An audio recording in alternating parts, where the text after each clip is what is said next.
Honey റോസിനെതിരെ Kunti Devi പരാമർശം നടത്തിയ ബോബി ചെമ്മണ്ണൂർ ഇപ്പോൾ അഴിയെണ്ണുവാൻ തുടങ്ങിയിട്ട് ദിവസങ്ങൾ ചിലതായി.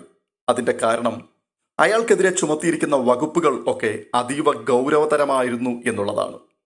ഒരു കുന്തിദേവി പരാമർശം ഉണ്ടാക്കിയ ദുരന്തം എത്ര ഭയാനകമാണ്. ആ ഒരൊറ്റ വാക്കിനർത്ഥങ്ങളും നാനാർത്ഥങ്ങളും ഒട്ടനവധി കൽപ്പിച്ച് പലതരത്തിലുള്ള കുറ്റങ്ങൾ അയാൾക്കുമേൽ ചുമത്തി അയാളെ ജയിലിലടച്ചപ്പോൾ കേരള ജനത അമ്പരന്ന് നോക്കി നിൽക്കുകയായിരുന്നു. പൊടുന്നനെയാണ് രാഹുൽ ഈശ്വറിന്റെ രംഗപ്രവേശനം നാം കാണുന്നത്. രാഹുൽ ഈശ്വറിന്റെ പരാമർശങ്ങൾ കേരള ജനതയിൽ ഉണ്ടാക്കിയ ചലനങ്ങൾ ചെറുതായിരുന്നില്ല. ഒരു വിധത്തിൽ പറഞ്ഞാൽ സമൂഹ മാധ്യമങ്ങൾ പരിശോധിക്കുന്നവർക്ക് മനസ്സിലാക്കുവാൻ കഴിയുന്നത് ഹണി റോസിനെതിരെയുള്ള നിലം തൊടാതെയുള്ള ആക്രമണമാണ് പിന്നീട് സംഭവിച്ചത്. ഇതൊക്കെ കണ്ടപ്പോഴേക്കും അക്ഷരാർത്ഥത്തിൽ ഹണി നടുങ്ങിപ്പോയി. സർവ്വ നിയന്ത്രണവും നഷ്ടമായി പോയി ഹണിയുടെ. ഹണി റോസ് രാഹുൽ ഈശ്വറിനെതിരെ നിയമ നടപടിയുമായി തുടർന്ന് മുൻപോട്ടിറങ്ങിയിരിക്കുകയാണ്.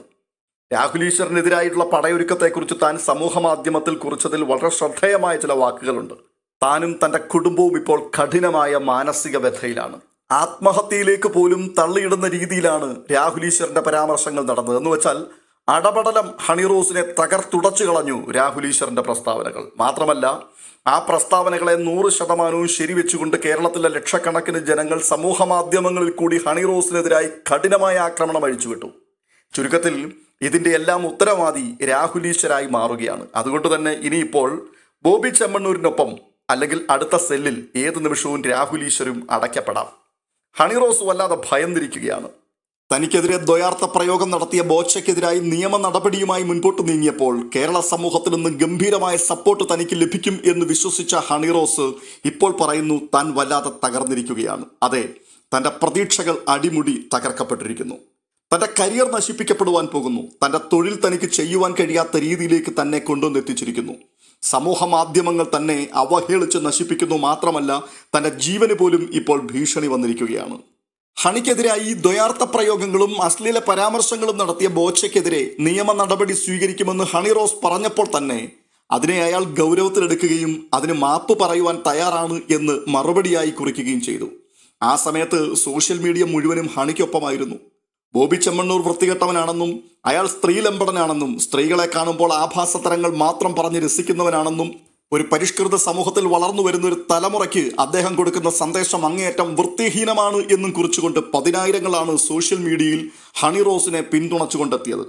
അവിടം കൊണ്ട് അവസാനിപ്പിക്കാമായിരുന്നു. എന്നാൽ ബോബിയുടെ മാപ്പ് സ്വീകരിക്കുവാൻ വിമുഖത കാട്ടിക്കൊണ്ട് ഹണി റോസ് അടുത്ത നീക്കം നടത്തി. തുടർന്ന് ബോബി ചെമ്മണ്ണൂർ ഇരുമ്പഴിക്കുള്ളിലായി. ഈ വിഷയത്തോടുള്ള ബന്ധത്തിൽ തന്റെ സ്വന്തം യൂട്യൂബ് ചാനലിൽ കൂടി അതിനെക്കുറിച്ച് പ്രതികരണം പറഞ്ഞ രാഹുൽ ഈശ്വറിനെതിരെ ഹണി റോസ് അടുത്ത നടപടിയുമായി മുൻപോട്ടിറങ്ങിയപ്പോഴേക്കും കാര്യങ്ങളെല്ലാം കൈവിട്ടുപോയി. ഹണി ഇവിടെ പറയുവാൻ ശ്രമിക്കുന്ന ചില കാര്യങ്ങളുണ്ട്. കേരള ജനതയെ മുഴുവനും തനിക്കെതിരാക്കി മാറ്റിയത് രാഹുൽ ഈശ്വറിന്റെ പരാമർശങ്ങളായിരുന്നുവെന്ന്. ഫേസ്ബുക്കിൽ ഹണി റോസ് കുറിച്ച ഈ കുറിപ്പ് വായിച്ചപ്പോൾ എനിക്ക് തോന്നിയൊരു കാര്യം, കേരള ജനത അത്ര വിവരവും ബോധവും ഇല്ലാത്ത നിരക്ഷര കുക്ഷികൾ ആണോ എന്നുള്ളതായിരുന്നു. എന്നുവെച്ചാൽ ചിന്താശേഷിയില്ലാത്ത 3.5 കോടിയോളം വരുന്ന ഒരു വലിയ കൂട്ടം ജനത്തെ ഒരൊറ്റ പരാമർശം കൊണ്ട് ഹണിക്കെതിരാക്കി മാറ്റുവാൻ രാഹുൽ ഈശ്വറിന് കഴിഞ്ഞു എന്നുള്ളതാണോ വാസ്തവത്തിൽ ഈ കുറിപ്പിൽ കൂടി താങ്കൾ ഉദ്ദേശിക്കുന്നത്? രാഹുൽ ഈശ്വർ എന്താണ് പറഞ്ഞത്? ഹണി റോസ് മാന്യമായി വസ്ത്രം ധരിച്ചുകൊണ്ട് പൊതുവേദികളിൽ പ്രത്യക്ഷപ്പെടണം എന്നുള്ളതല്ലേ? സഭ്യമായ ഭാഷയിൽ തന്നെയല്ലേ അയാൾ അത് സംസാരിച്ചത്? പൊതുവേദിയിൽ മാന്യമായ വസ്ത്രം ധരിക്കണം എന്ന് രാഹുൽ പറയുമ്പോൾ മാധ്യമങ്ങൾ രാഹുലിനോട് ചോദിക്കുകയാണ്, മാന്യത എന്ന് പറയുന്നതിന്റെ മാനദണ്ഡം എന്താണ്? അല്ലെങ്കിൽ ഹണി റോസ് ഏത് തരത്തിലുള്ള വസ്ത്രങ്ങൾ ധരിക്കണം എന്നാണ് രാഹുൽ ഉദ്ദേശിക്കുന്നത്? അത് നിങ്ങൾ തുറന്നു പറയാൻ തയ്യാറാകണം എന്ന്. മാധ്യമങ്ങളുടെ ഈ ചോദ്യം ഒരു വിധത്തിൽ പറഞ്ഞാൽ ഇരുട്ടുകൊണ്ട് ഓട്ടയടക്കലാണ്. മലയാളത്തിലെ വലുതും ചെറുതുമായ എല്ലാ മാധ്യമങ്ങളും രാഹുൽ ഈശ്വറിനെതിരായി പടനയിക്കുന്ന കാഴ്ചയാണ് പിന്നെ നമ്മൾ കണ്ടത്. 99% ചാനലുകളും, അത് മുഖ്യധാരാ മാധ്യമങ്ങളാണെങ്കിലും സാമൂഹ്യ മാധ്യമങ്ങളാണെങ്കിലും, രാഹുൽ ഈശ്വറിനെതിരായി പരസ്യമായി രംഗത്ത് വന്നു. അവരൊക്കെ അങ്ങേയറ്റം സപ്പോർട്ട് ചെയ്തത് ഹണി റോസിനെയായിരുന്നു. പക്ഷേ ഈ അഭിപ്രായങ്ങൾക്ക് മുഴുവനും പുല്ലുവില കൽപ്പിച്ചുകൊണ്ട് 100% കേരള ജനത ഐക്യദാർഢ്യം പ്രകടിപ്പിച്ചത് രാഹുൽ ഈശ്വറിന്റെ സന്ദേശങ്ങൾക്കായിരുന്നു. ഹണി റോസിനെതിരെയും ചാനലുകൾക്കെതിരെയും കുമിഞ്ഞുകൂടിയ കമന്റുകൾ കണ്ടപ്പോൾ മാധ്യമങ്ങൾ തന്നെ ചുവടുമാറ്റി അടുത്ത സ്റ്റെപ്പിൽ അവർ ഇങ്ങനെ പറഞ്ഞു വെച്ചു, ഈ കമന്റുകൾ മുഴുവനും എഴുതിയിരിക്കുന്നത് ബോബി ചെമ്മണ്ണൂരിന്റെ PR വർക്കേഴ്സാണ്, അല്ലാതെ കേരളത്തിലെ സാധാരണ ജനങ്ങളല്ല. തുടർന്ന് ചാനലുകാർ പറയുകയാണ്, കേരള ജനത പ്രബുദ്ധരാണ്, പുരോഗമന ചിന്താഗതിയുള്ളവരാണ്, അവർക്ക് ഞങ്ങൾ പറയുന്നത് മനസ്സിലാക്കുവാൻ കഴിയുന്നുണ്ട്, അവർ ഞങ്ങൾ പറയുന്നത് തീർച്ചയായിട്ടും അംഗീകരിക്കുന്നവരാണ്. പക്ഷേ ഈ പറയുന്ന ആൾക്കാരും തന്നെ മാധ്യമങ്ങളെ പിന്തുണച്ച് ഒരു കമന്റും എഴുതാൻ വന്നില്ല എന്നുള്ളതായിരുന്നു ഏറെ രസകരം. പൊതുവേദിയിൽ മാന്യമായ വസ്ത്രം ധരിക്കണം എന്ന് ആവർത്തിച്ച് വീണ്ടും വിളിച്ചു പറഞ്ഞുകൊണ്ടിരുന്ന രാഹുൽ ഈശ്വറിനോട് മാന്യതയുടെ മാനദണ്ഡം എന്താണെന്നും ഹണി റോസിനെ പോലെയുള്ള ആൾക്കാർ ഏത് വസ്ത്രം ധരിക്കണം അല്ലെങ്കിൽ മാന്യതയുടെ പരിധി എന്തായിരിക്കണം എന്നുമൊക്കെയുള്ള ചോദ്യങ്ങളാണ് ചാനലുകൾ ചോദിച്ചുകൊണ്ടിരിക്കുന്നത്. അതിനുള്ള മറുപടി ഒറ്റവാക്കിൽ പറയുവാൻ കഴിയില്ല. എന്നുവെച്ചാൽ നിയമം കൊണ്ട് വ്യാഖ്യാനിച്ച് ബോധ്യപ്പെടുത്താൻ കഴിയാത്ത ചിലതൊക്കെയുണ്ട്. എന്നുവെച്ചാൽ മാന്യതയുടെ മാനദണ്ഡം ഇതാണ് എന്ന് അക്ഷരങ്ങൾ കൊണ്ടും വാക്കുകൾ കൊണ്ടും ബോധ്യപ്പെടുത്തുവാൻ ചിലപ്പോൾ പരിമിതി ഉണ്ടായേക്കാം. എങ്കിലും പറയുന്നവർക്കും കേൾക്കുന്നവർക്കും എല്ലാം അറിയാം ഒരു പൊതുവേദിയിൽ ഒരാൾ എങ്ങനെ വസ്ത്രം ധരിക്കണം എന്നുള്ളത്. അത് വിവേകത്തിന്റെ ഭാഗമാണ്. ഒരു ഉദാഹരണം പറഞ്ഞാൽ, മരണ വീട്ടിൽ നമ്മൾ ആരും ഡാൻസ് കോസ്റ്റ്യൂം ധരിച്ചുകൊണ്ട് പോവാറില്ല. എന്തുകൊണ്ടാണ്? അതൊരു വിവേകമാണ്.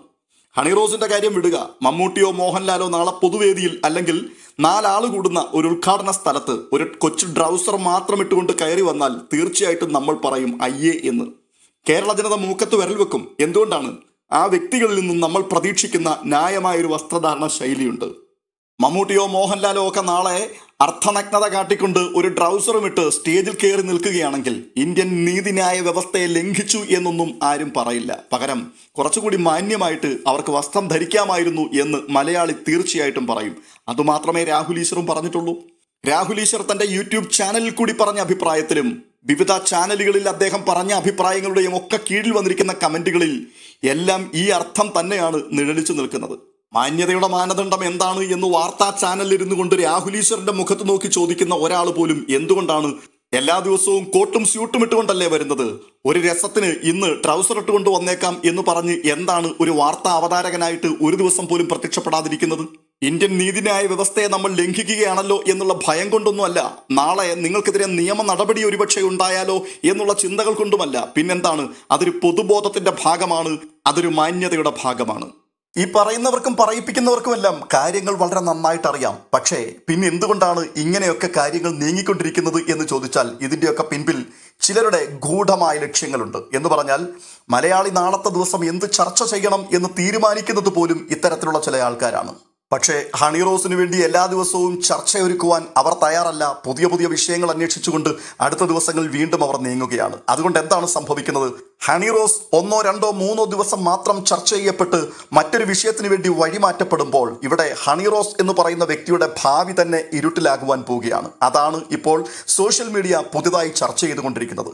എന്ന് വെച്ചാൽ ഹണി റോസ് തന്റെ കുറിപ്പിൽ രേഖപ്പെടുത്തിയതുപോലെ തന്റെ തൊഴിലിനെ ബാധിച്ചിരിക്കുന്നു. ഒറ്റവാക്കിൽ പറഞ്ഞു കഴിഞ്ഞാൽ വിവേകപൂർവ്വം നേരിടേണ്ട ഒരു കാര്യത്തെ പലരുടെയും ഉറുത്തിക്കൊടുക്കലിന്റെ ഭാഗമായിട്ട് വൈകാരികമായി നേരിട്ടത് കൊണ്ട് ഹണി റോസിന്റെ കരിയറിനെ തന്നെ അത് ബാധിക്കുന്നു, തന്റെ തൊഴിലിനെ അത് ബാധിക്കുന്നു.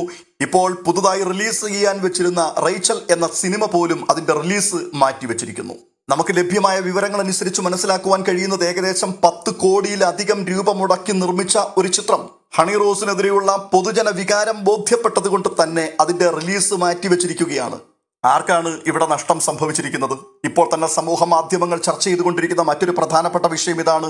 ഹണി റോസിനെ ഇനി പഴയതുപോലെ ഉദ്ഘാടന കർമ്മങ്ങൾ നിർവഹിക്കുവാൻ ആരും വിളിക്കാൻ തയ്യാറാകാൻ സാധ്യതയില്ല എന്നുള്ളതാണ്. കാരണം ഇത്രയും അധികം പൊതുജനങ്ങളാൽ ആക്ഷേപിക്കപ്പെട്ട ഒരു വ്യക്തി ഒരു സ്ഥാപനം ഉദ്ഘാടനം ചെയ്യുവാൻ വരുമ്പോൾ ആ സ്ഥാപനത്തിന്റെ ഭാവി എന്തായിത്തീരും?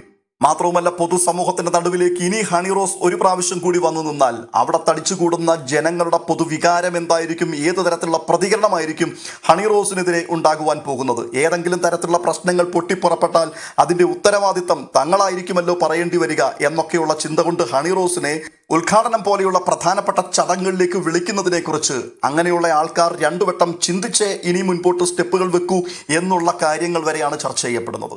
ഏതായാലും കാര്യങ്ങളൊക്കെ കൈവിടപ്പെട്ടു പോയിരിക്കുന്നു. അടുത്ത പ്രഭാതം പൊട്ടിവിടരുമ്പോൾ രാഹുൽ ഈശ്വർ അറസ്റ്റിലാകുമോ എന്നുള്ളതാണ് ഇപ്പോൾ മാധ്യമലോകം ചർച്ച ചെയ്യുവാൻ വേണ്ടി കാത്തിരിക്കുന്ന പ്രധാനപ്പെട്ട വിഷയം. എന്നാൽ രാഹുൽ ഈശ്വരാകട്ടെ ഇപ്പോഴും തന്റെ അഭിപ്രായങ്ങളിൽ നിന്നും അണുവിട വ്യതിചലിക്കാതെ അതിൽ ഉറച്ചു നിൽക്കുകയാണ്. പറഞ്ഞതിൽ തന്നെ താൻ ഉറച്ചു നിൽക്കുന്നുവെന്ന് ആവർത്തിച്ചു പറഞ്ഞുകൊണ്ടേയിരിക്കുന്നു. മാത്രവുമല്ല തനിക്ക് വേണ്ടി കേസ് വാദിക്കാൻ ആരും വരണ്ട, തന്റെ കേസ് താൻ തന്നെ വാദിച്ചോളാം എന്നും താൻ പറയുകയാണ്. എന്തായാലും നമുക്ക് കാത്തിരിക്കാം അടുത്ത ദിവസങ്ങളിൽ ഇതിനോടുള്ള ബന്ധത്തിൽ കേരള സമൂഹത്തിന്റെ നടുവിൽ സംഭവിക്കുന്ന കാഴ്ചകൾ എന്തൊക്കെയാണ് എന്ന് കാണുവാൻ വേണ്ടി.